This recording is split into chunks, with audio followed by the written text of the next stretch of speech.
एक समय की बात है। एक घमंडी हाथी एक जंगल में रहता था। वह खुद को जंगल का सबसे शक्तिशाली और सर्वोत्तम जानवर समझता था। हर दिन वह जंगल में घूमता और अपनी शक्ति का प्रदर्शन करता। उसे यह गुमान था कि उसकी ताकत के सामने कोई भी जानवर टिक नहीं सकता। वह छोटे छोटे जानवरों का मजाक उड़ाता और उन्हें डराता। जंगल में एक छोटी सी चींटी भी रहती थी। वह हाथी के घमंड और उसे देखकर हमेशा चुप रहती। एक दिन हाथी जंगल के पास एक नदी के किनारे खड़ा था।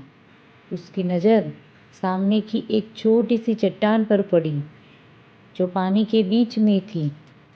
हाथी ने सोचा कि वह चट्टान को आसानी से हटा सकता है क्योंकि वह बहुत बड़ा और मजबूत था। हाथी ने चट्टान को हटाने की कोशिश की, लेकिन वह चट्टान अपनी जगह से हिल भी नहीं सकती। हाथी ने पूरी ताकत लगा दी, लेकिन फिर भी चट्टान को नहीं हटा पाया। वह बहुत थक गया और बहुत गुस्से में था। तभी पास में चींटी आई और उसने देखा कि हाथी परेशान है। वह धीरे धीरे उसके पास गई और बोली, हाथी भाई, आप क्यों परेशान हो रहे हैं? मैं इस चट्टान को हटाने की कोशिश कर रहा हूँ, लेकिन यह नहीं हट रही। आपकी ताकत शायद इस चट्टान को नहीं हटा सकती, लेकिन मैं आपको एक तरीका बताऊं जिससे ये चट्टान हट सकता है। तुम जैसी छोटी सी चींटी क्या कर सकती हो? मुझे इसका रास्ता पता है। चींटी ने धीरे धीरे नदी की धारा में अपने छोटे छोटे कदमों से रास्ता बनाना शुरू किया।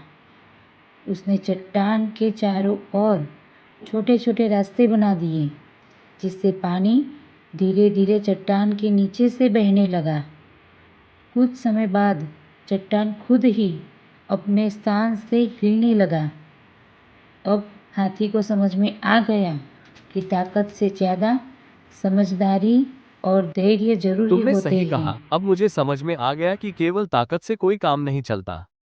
छोटे छोटे कदमों से भी बड़ी समस्याओं का समाधान हो सकता है।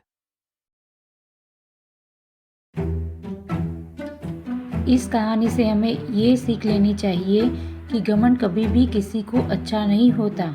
समझदारी और धैर्य से काम लेना ज़्यादा महत्वपूर्ण है और कभी भी किसी को उसकी छोटी सी काबिलियत को कम नहीं समझना चाहिए।